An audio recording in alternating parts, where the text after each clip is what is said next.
Good evening. I am Margaret Murchison, and I am here with one of my favorite people, Representative Robert Reives, who will be talking with us today about economic development in our neighboring county of Chatham.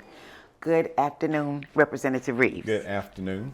And you have been so busy, we haven't had an opportunity to speak since VinFast and all these other things. But before we get into that, would you give us a little update on what's going on in the legislature? Right now, we're still in the long session. We've kind of taken a little bit of a hiatus, but that won't conclude till May 18th. On May 18th, we start the short session. So this will officially be the longest session in the history of the state.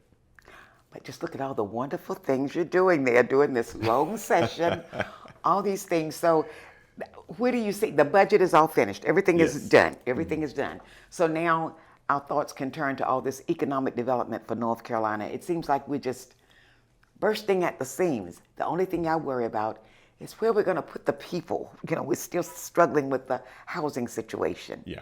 And that's a real situation that we're going to have to handle. And we're going to have to address not just affordable housing in a traditional sense, but even affordable work housing. We haven't thought about the fact that we've gotten to a point now where we're really starting to price out folks that work in the community. We're pricing out police officers, we're pricing out teachers, and so we've got to figure out what to do about that, construction workers. Well, I talked with some people yesterday during a meeting, and they were talking about the fact that you can't even find an apartment that is affordable anymore. And people have to have somewhere to live. So one lady in the meeting said, well, we do have people sleeping in their cars, so we have to do something. And before it's over, we may have more people sleeping in their cars because they're being, like you said, being priced out of everything, even apartments. But we're getting all of this economic development here, which is good. We're getting housing here, but is that housing going to be for the average person, like you said, the police officer, the banker, the secretary, the nurse, the teacher? Can they afford the monthly payments on the houses that are being built? And I know it's not just Lee County, it's not just Chatham County, it's everywhere.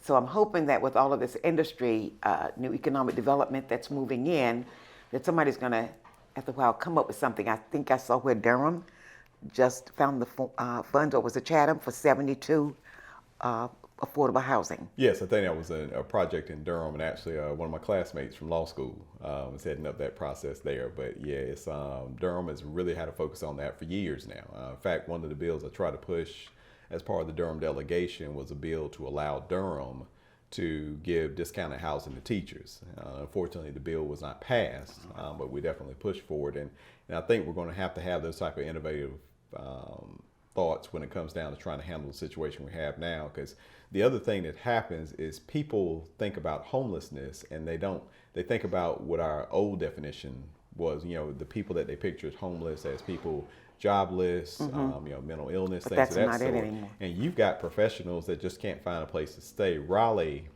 at this point, rent in Raleigh has gone up 24% in the last year. Wake County, or Raleigh in particular, has now become the second most expensive housing market in the entire country, behind St. Louis, Missouri. And when you talk about most expensive, it's not, they've got the highest priced houses, but price of house compared to average wage. And if it's in Raleigh, it's going to trickle down to us. And you still got to eat. You still got to have Exactly. transportation. You still got to have clothing. You still got to send the kids to school. Yeah. So you are one of the people whom I have always admired because you can think on your feet so quickly. What have you thought about when you're just sitting down in your quiet time? What do you see happening? What do you see as a possible answer to some of the housing shortages? Well, there are tons of innovative answers. I've actually had a chance to talk to developers, talk to, affordable housing advocates, and there are actually a lot of good ideas. But the biggest thing we've got to recognize, and one of the things that I think we're not always cognizant of at the state level, is we've got to give more leeway to folks at the local level. You've got to, just like the bill I talked about with Durham, but there's several of those kinds of ideas that could be good pilot projects at the local level to see what works. But we kind of hold on to them too much. We become a little bit too big when it comes down to government. And I would like to see us allow some of these localities to really be innovative when it comes to it. I've seen programs that would propose allowing for contracts between developers and local governments. That would allow developers not to lose money, but at the same time allow local governments to guarantee X amount of affordable housing. Because our traditional way of doing it is just like we've had here. We had a really successful Sanford Housing Authority. Yeah. And that was a great opportunity. Yeah. But now we really want to transition people more into homes. That's the ideal, to transition people the American dream. Into communities that they can become a part of, and frankly not feeling stigmatized. And so I hope that we'll do that coming in the short session, because I think if we let local governments attack this problem and we give them the resources to attack the problem, well, that should be able to solve some of these problems. And I think there's land available. It's just a matter of, I know the cost of construction has gone up. Yes. Material is extremely high, but we can take care of every issue under the sun. We've always done that.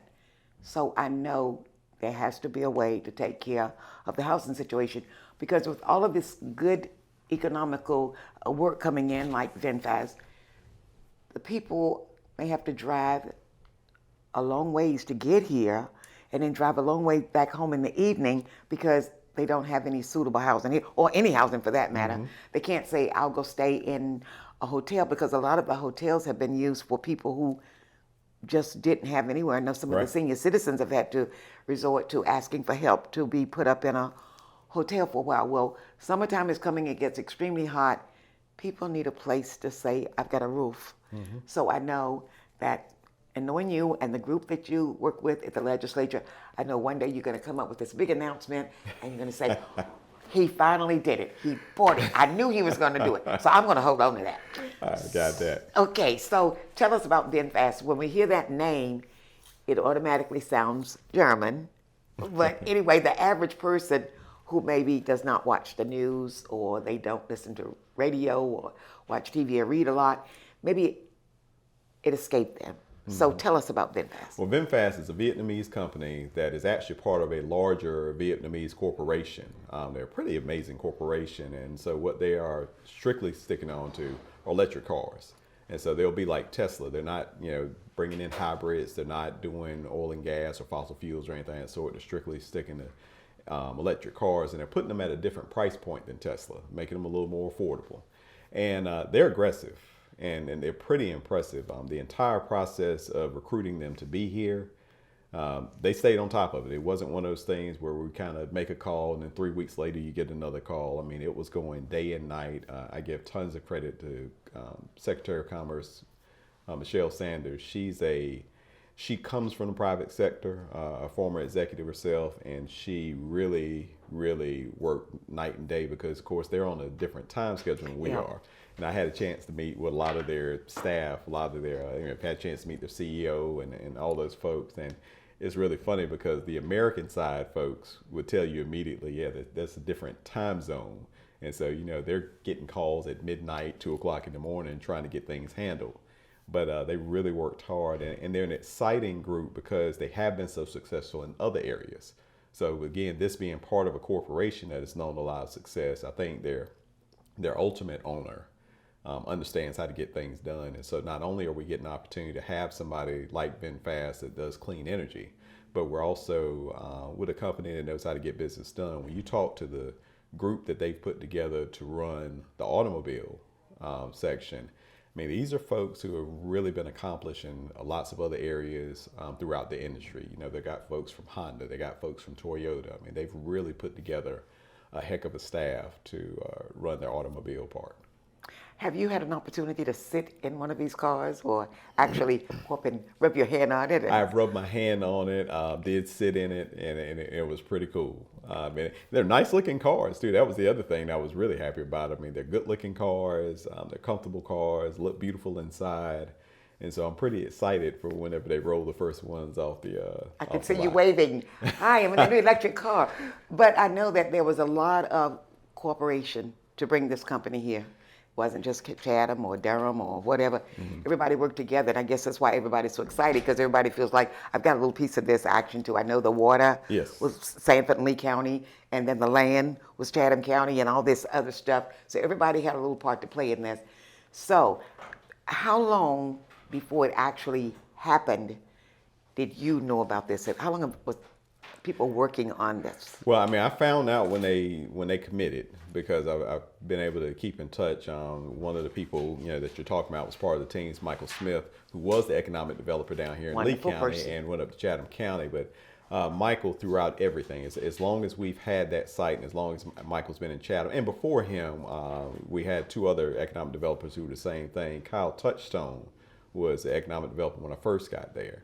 But all of them did a really good job of making sure I'd stay in contact. But Michael, to me, has gone above and beyond. I'd get text messages and phone calls from Michael Sunday, Saturday, late night. And Michael would call with information, but Michael also called and say, these are the things that we're going to need to come from the legislature. These are things that we'll need from the governor's office. These are things that we'll need from Commerce. And so that's when I would get on the phone and say, hey, these are some asks that we have. And In other words, you were never blindsided. He gave you head up. Absolutely not. He kept me up with the process. I remember the last call before they committed, and both of us were like two little nervous kids before Christmas. It felt like it was going to go, and we were hoping it was going to go, but it was just we had to wait for them to pull the trigger. But it was exciting to be a part of it, but it was really, really good to see all the hard work lead to something, because there were so many things you had to do. I think when people think of mega sites, what they think of is, okay, well, somebody's got a bunch of land and they're just going to sell it. Exactly. And it is just so much more. You've got to make sure that you've got good transportation routes. You've got to make sure that the land itself is what they call shovel ready. We had to go several times to the county commissioners and ask them to do things, because you're competing against people all over the world. And so I remember one of the things that we had to go to the county commissioners about a long time ago was to get them to take a purchase option on that. And that was a bold move, because you don't know when that money's coming back, and you don't know what it's going to look like and all that. But we had to do a lot of work with a lot of people to get it. I mean, I can remember at one point, actually, for the Siler City site, we had a company that was looking real hard at that, and literally having to get a creek rerouted, and those kind of things. So, I mean, there's all this little stuff that you got to do. Chatham Park was a huge part of this because they helped us on the transportation side. It was good that we're already centrally located and we already have rail and all that type of thing.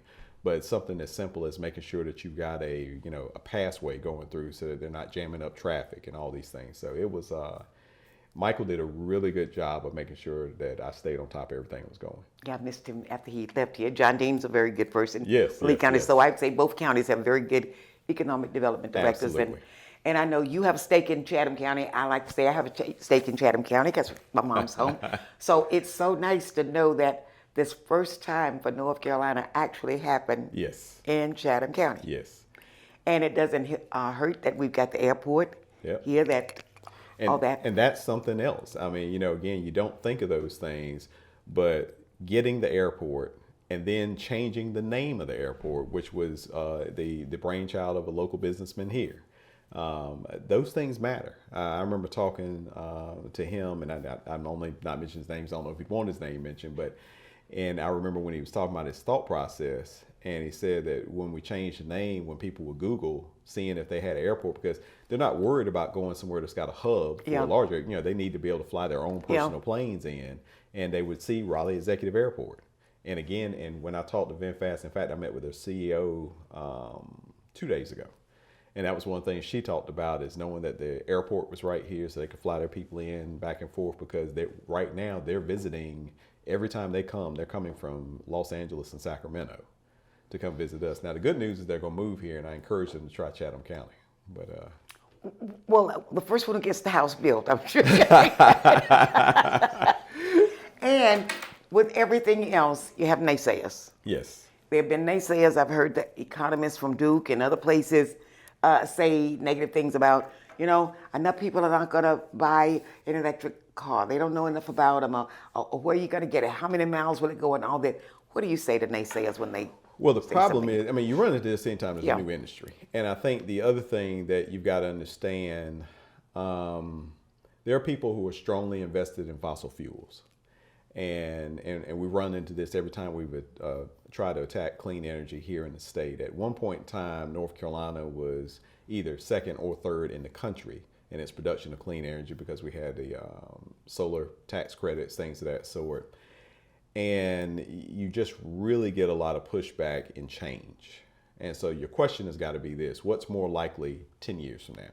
Is it more likely that we've got more fossil fuel vehicles, or is it more likely that we're going to have more clean energy vehicles?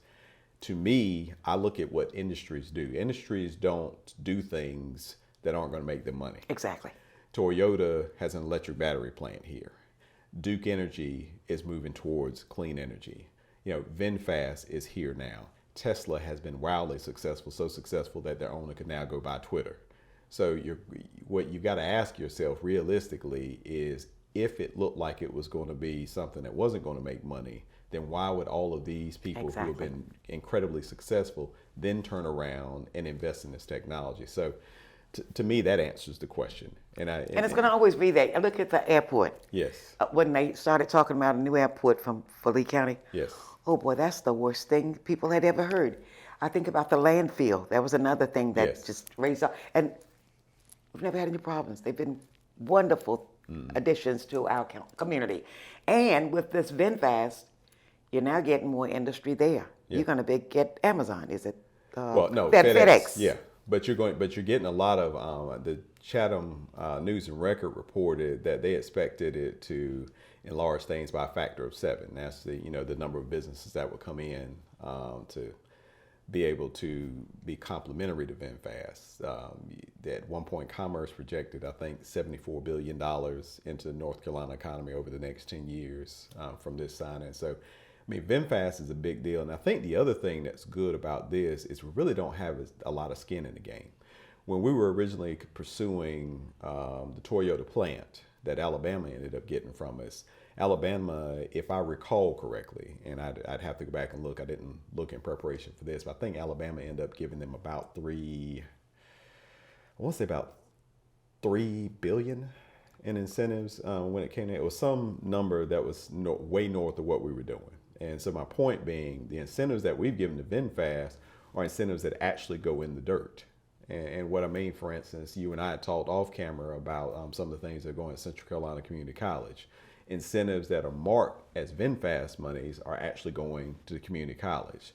There are monies going to build roads for the mega site. There are monies that are going to make the mega site more amenable for construction for their company. So the thing is that a lot of the incentive money that we have actually goes to make that a better site. So if VinFast disappeared tomorrow, what we've done is the state has now put another $450 million. And somebody else will come right in and... Yeah, and doing things that site's going to have to get done. So it's really a win-win for everybody.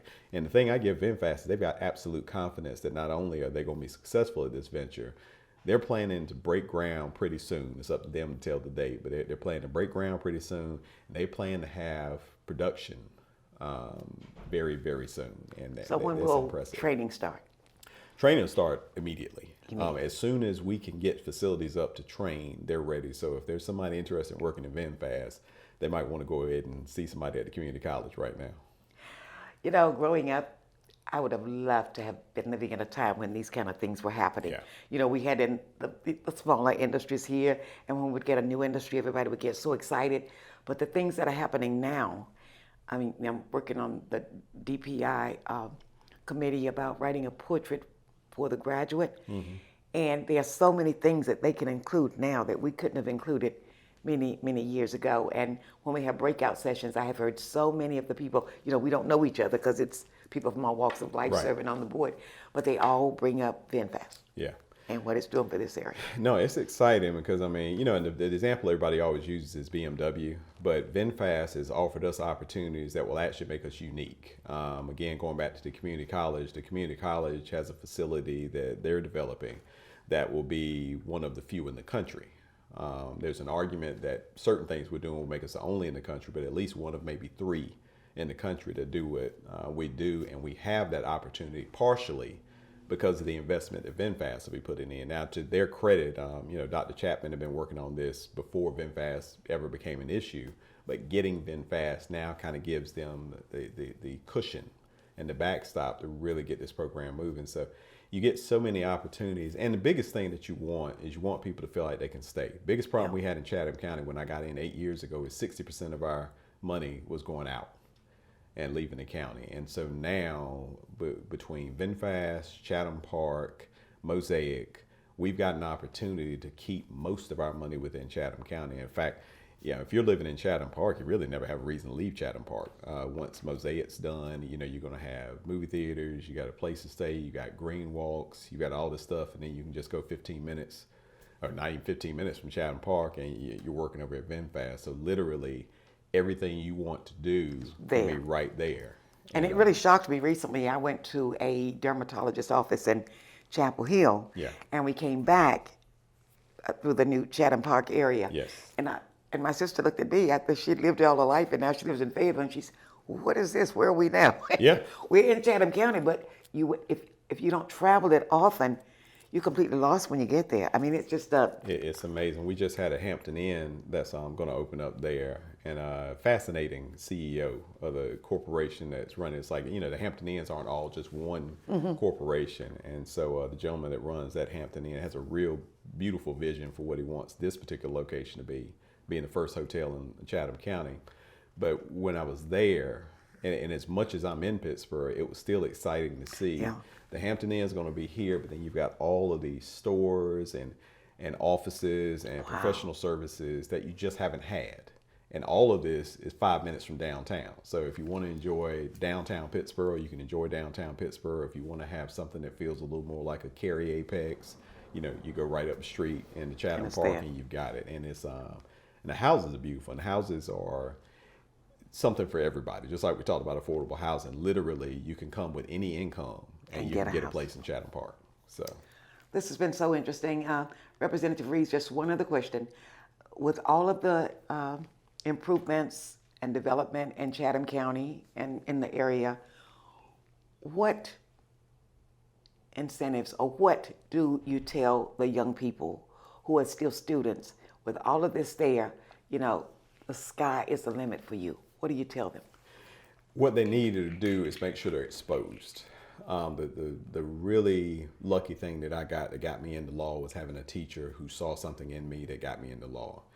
These guys need to recognize, if you're a student right now, and I've always said this to students, if you're a student right now, find what you love to do. And if there's something you love to do, there's a job that's going to pay you to do it. And so you think about you with media. I mean, you've been in media all these years, and it was something that you clearly loved to do and you had a passion for. And, and I'm sure if somebody told you the day that you started that you were going to be in there X amount of years, I won't say how many years, but X amount of years, that, you would have said there's no way. But, I mean, think about it and what you've meant. And that's the same thing with these guys. And also recognize how much impact they have staying in their communities. Because I can honestly say that probably the most satisfying thing for me about being back, obviously besides having my family around me, is the impact that I feel like that I've had on especially other African American youth that see that, you can be here and do something that gets you where you want to be. I'm not a multimillionaire, but I'm happy. And that makes all the difference. When young people see you and they see all the things that you've done, you're quite young still, you're still doing these things, and it gives them an incentive. Hey, I want to be like Representative Reives. I knew him when he was younger. He did this. You're doing all the things you talk about. Your son going to Kaleidoscope. You were a Kaleidoscope person. Yep. You went. My son was a Kaleidoscope person. You've done all these things, and you are now doing good things at home. You're not in Charlotte or Africa or way away. You are right here in Chatham County and Lee County and working for the people in the state of North Carolina. I know you are a representative who has a district, but knowing you and listening to you on TV and other media and things that you've written, you work for everybody in North Carolina. It doesn't matter the political party. It doesn't matter what city or county you're in. You're Representative Reives, and I represent North Carolina. And I am so proud of you. I appreciate that. It is important, and learned it from you and all you folks that helped raise me down here.